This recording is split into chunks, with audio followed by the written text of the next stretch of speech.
What's going on, guys? So in front of me, you are looking at a really cool product, courtesy of my friends over at eTrailer, my official channel sponsor.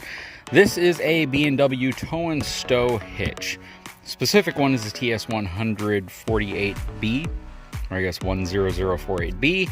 5-inch drop, 5.5-inch rise, tri-ball, has a 2, the 1 7/8 and the 2 5/16 inch ball. Powder coated, fits a 2-inch receiver, and has a gross trailer weight rating of 10,000 pounds. So a lot of you are going to say, why are you featuring something that you've kind of featured in a different flavor on the channel before? Because I think everyone knows by now that I also use a B&W Tow and Stow on my truck, and I have been using that for a long time. Well, the challenge with the one I have on my truck is that it only fits a 3-inch receiver, which is kind of a very rare receiver. Only Ford, I believe, uses a 3-inch receiver on certain versions of the Super Duty truck, and mine being an F450 comes with that 3-inch receiver. Now, why do I have this? Right there, 2-inch receiver. So this is specifically designed to be able to fit trucks with either a 2-inch receiver or a 2.5-inch receiver with an adapter or a sleeve to shrink this thing down.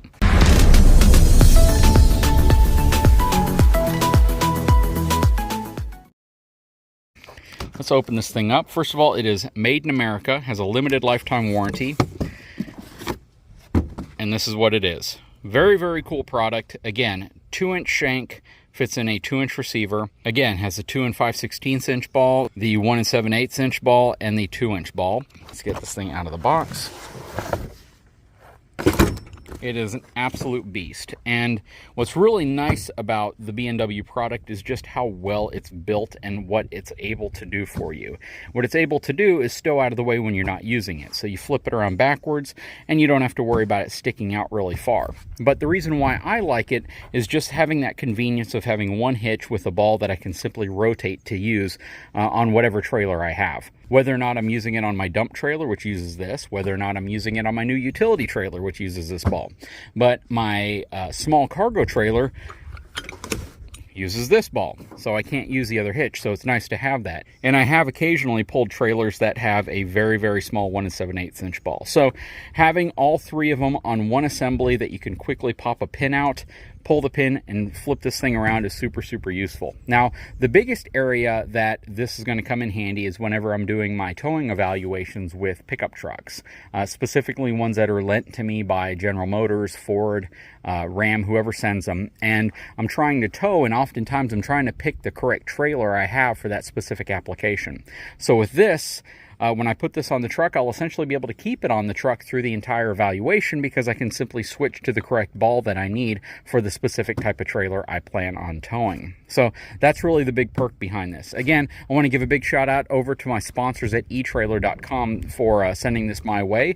They are my official channel sponsor and a huge advocate of the content that we put out. If you're looking for anything trailer related, anything towing related, anything RV related, wheels, tires, brakes, replacement parts, air conditioning systems, hitches, bike racks, all of that stuff, even like hydro packs or hydration packs if you're going to go hiking, or shoot, they even have folding bikes. Anything you may be looking for, check out etrailer.com because they may likely have it, especially if it's an accessory for your truck, RV, or even some of your tractors and some of your outside stuff for your trailers.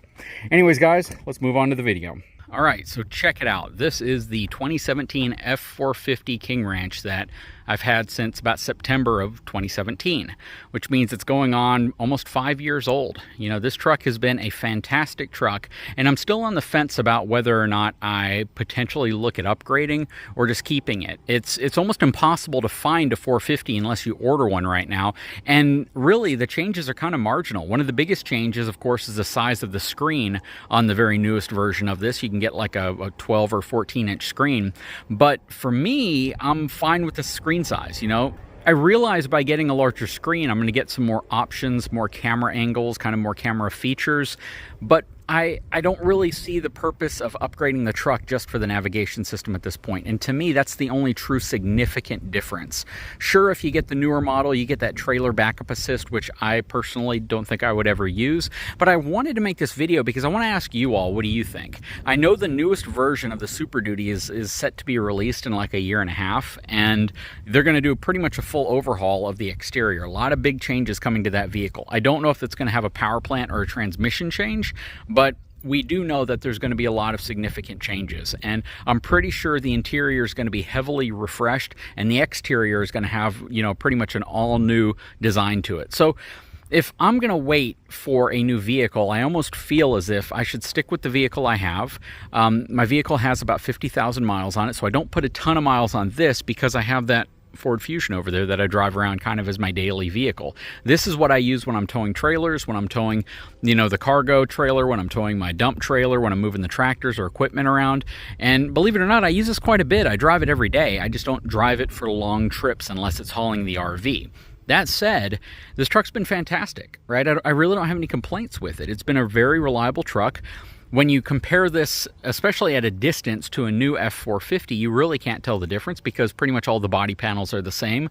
Some front grille headlight changes and some rear tailgate taillight changes are really the only cues that the truck is a newer version of this truck. You know, I've even considered possibly doing the front end conversion and putting the new 21, 22 model front end on this truck just to kind of keep it kind of, I guess, refreshed for me. It's the equivalent of somebody else putting new wheels and tires, I guess, on their vehicle. But I'd love to know what you all think about this, right? Is it time that I get a new truck? Now, I know a lot of people are going to say, why don't you get a Ram? Why don't you get a GMC? Why don't you get a Chevy? And it's a perfectly valid question. And the reason why is pretty much the same as it's always been, is because this has the wide track front end. It has superior turning in terms of how tight I can turn. The turning circle on this is significantly smaller than even a Ram 4500, 5500 series truck that does have the wide track front end on it. So you can't get any competing vehicle directly competing to this truck that has the same maneuverability as this truck. And that means a lot to me because once you don't have that, it's really, really hard to justify keeping or moving to a truck without the type of maneuverability that this truck has. A lot of people don't get a dually or don't get a long bed truck purely based off the fact that it's hard to maneuver, especially in a city. So when you get the maneuverability of a sports car in a truck this size, it makes it very, very hard to give that up. And again, I could always look at a Ram 4500, 5500, which arguably is going to have a little bit better maneuverability than the standard Ram dually, but it's nowhere near what the 450 currently has. So the 450 has about a 7.5 to 8 foot tighter turning circle than a F350. It's actually about a 8.5 to 9 foot tighter turning signal than a GMC or a Chevy dually. And it's about 6.5 to 7 foot tighter turning than your traditional Ram 3500. Now, if you take a Ram 4500, 5500, this is still about 3.5 to 4 feet tighter in its ability to make a turn than those trucks. And in some cases, it's even tighter than that because we did a direct side-by-side comparison with this truck against a Ram 5500 that was converted into an RV hauler, and this still beat it by like 6 feet.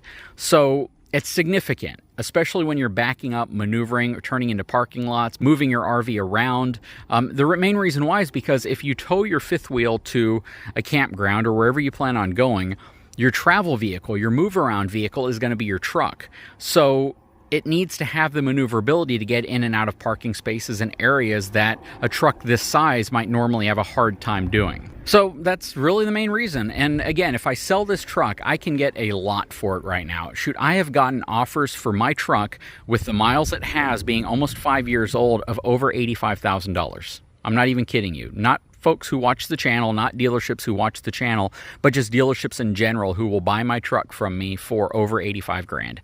And that means that I could really replace this. If I wanted to go a step down to like a Lariat model, I could replace this for a brand new truck with no money out of pocket. Literally, it would be an even trade.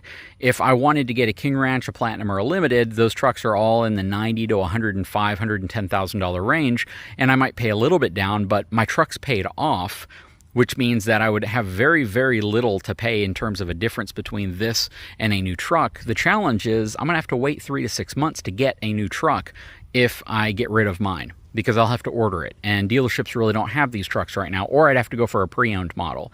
And then the other part that kind of worries me is you hear so many problems with new trucks. You hear of computer issues, you hear of engine issues, you hear of fuse box issues, and I'm not just talking about Ford, you hear about it from all the manufacturers. I don't think I've ever lived in a period of time where trucks are vehicles in general are having the types of problems that they're having as new vehicles. And I know a lot of it is because of supply chain shortages and the lack of available parts, or the lack of materials to fully assemble vehicles, or the use of alternate materials to assemble vehicles, but it's still creating a scenario that kind of worries me as a buyer or a potential buyer. So all those reasons added up together are the reasons why I've been holding on to my truck. And my truck has a lot of upgrades to it. It's got the airbags, it's got an air compressor, the Alcoa wheels, it's got, you know, all sorts of lights on it. It's got the big road armor bumpers front and back, the winch, a lot of really great perks that make it even more desirable to me. But I'd love to know your opinion. Please leave a comment below. Should I keep the truck for a while longer, or should I consider trading it in? It's been a fantastic truck. It's been reliable. I had a bit of an issue with the sunroof at one point where I had to get that serviced. I've had to swap the batteries out a couple times. I've had some awkward wear and tear on the tires, which you guys have lived through that with me, and most of the people with a 450 or a Ram or even some heavy duty trucks say that that's pretty common.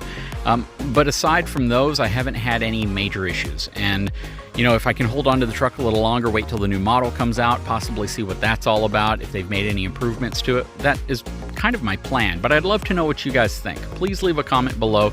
Let me know what your thoughts are. Should I hold on to the truck for a while longer, or should I consider it time to upgrade? Anyways, guys, if you haven't had a chance, please take a moment, leave a comment below, subscribe to my channel, give me a thumbs up, and we'll talk to you again very soon.